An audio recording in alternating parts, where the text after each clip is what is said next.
berkuasa, perkataan. Pertama-tama, penting untuk dipahami bahwa tidak semua orang Arab itu Muslim, dan tidak semua Muslim itu orang Arab.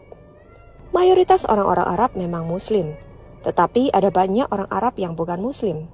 Bahkan jauh lebih banyak orang-orang Muslim yang bukan Arab, seperti di Indonesia dan Malaysia. Kedua, penting untuk mengingat bahwa tidak semua orang Arab membenci orang Yahudi. Tidak semua Muslim membenci orang-orang Yahudi, dan tidak semua orang Yahudi membenci orang Arab dan orang Muslim. Kita mesti berhati-hati dan tidak menyamaratakan soal ini kepada semua orang. Namun, secara umum sepertinya memang orang-orang Arab dan Muslim tidak suka dan percaya kepada orang-orang Yahudi. Begitu juga sebaliknya. Kalau ada penjelasan Bible yang secara eksplisit menjelaskan mengenai permusuhan ini, maka hal ini dapat ditelusuri sampai kepada Abraham. Orang-orang Yahudi merupakan keturunan Ishak, anak Abraham. Orang-orang Arab merupakan keturunan Ismail, anak Abraham.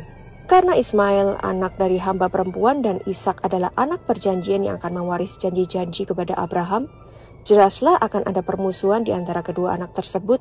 Sebagai akibat dari Ismail mengejek Ishak, Sarah membujuk Abraham untuk mengusir Hagar dan Ismail. Kemungkinan hal ini mengakibatkan Ismail semakin membenci Ishak dalam hatinya. Seorang malaikat bahkan bernubuat kepada Hagar bahwa Ismail akan menentang semua saudaranya. Agama Islam yang dipeluk oleh mayoritas orang Arab membuat permusuhan ini semakin mendalam.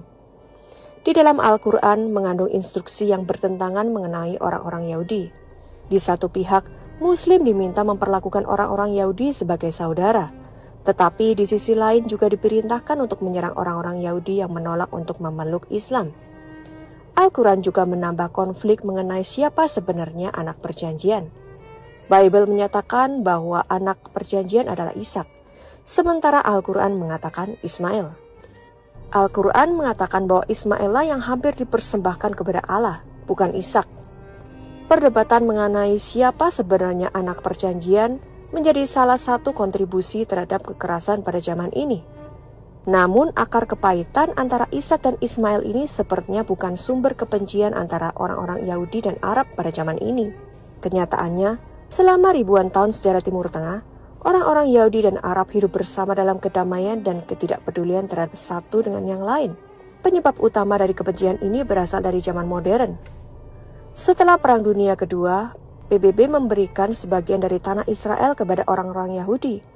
Walau tanah tersebut pada waktu itu didiami oleh orang-orang Arab atau Palestina.